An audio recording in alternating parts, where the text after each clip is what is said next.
پکتیکاوال په جنګ کې له ښکېلو اړخونو د اوربند او کرونا وایرس سره د مبارزې غوښتنه کوي.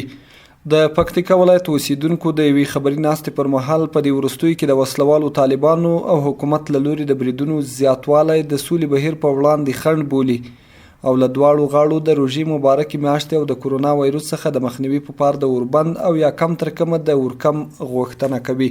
پکتیکا کې د سولې لپاره د ځوانانو د اړیکو ګروپ چې د دغه ناستې زمینه برابره کړې وه یا د څرګندونې وکړي.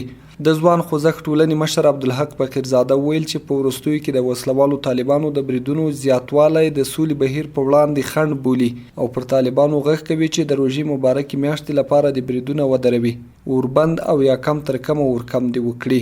نو طالبان د موږ غوښتنه او هیله دا ده چې طالب وروره جګړه دلته په افغانستان کې روانه ده.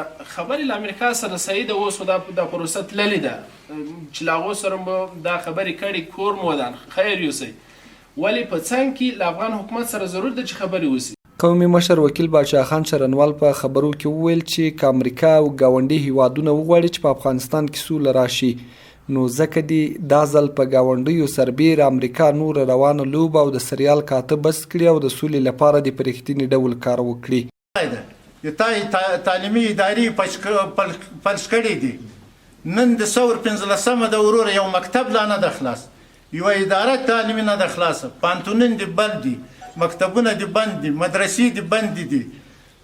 دا په زراو مشکلات وروره دغه دي.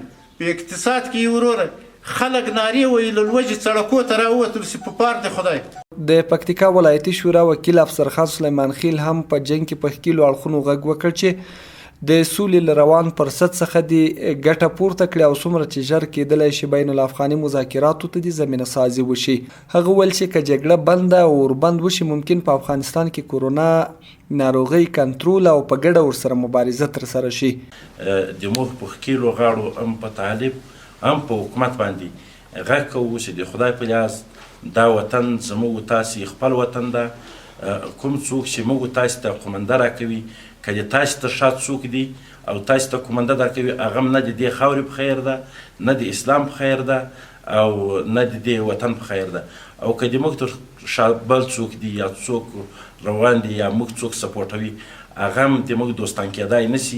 د یادونې وړ دی چې د هوا په ګرمېدو د پکتیکا ولایت له بېلابېلو ولسوالیو څخه د جګړو راپورونه ورکول کیږي.